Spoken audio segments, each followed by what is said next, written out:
Well, as the war with Iran escalates amid new threats from President Trump, White House Press Secretary Karoline Leavitt holding a briefing for reporters. And listening in is CBS News White House reporter Aaron Navarro. Okay, so Aaron, what's the messaging so far from the press secretary?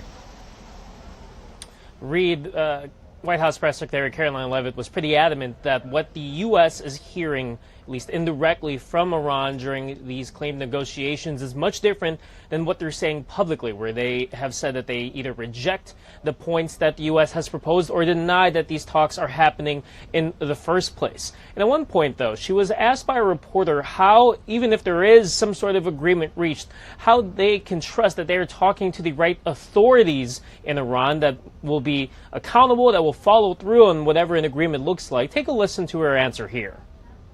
Well, that's part of the ongoing process that's taking place. In the ongoing negotiations, of course, anything that they say to us privately will be tested, and we will ensure that they are being held accountable to their word. And if they are not, the president has laid out the military consequences that the Iranian regime will see if they don't hold true to the words that we are hearing privately behind the scenes. When the president says more reasonable, again, these folks are appearing more reasonable behind the scenes privately in these conversations than perhaps some of the previous leaders who are now no longer on planet Earth because they lied to the United States and they strung us along in negotiations, and that was unacceptable to the president. Leavitt was also asked about President Trump potentially asking other neighboring Arab countries to help pay for the cost of the war. And while she did not necessarily make a statement or full declaration that would happen, she kind of hinted that that's something that President Trump might talk about in the coming days. She was also asked about the continued shutdown of the Department of Homeland Security as Congress is now in recess, and she put the blame solely on Democrats on Capitol Hill. Take a listen to her answer here.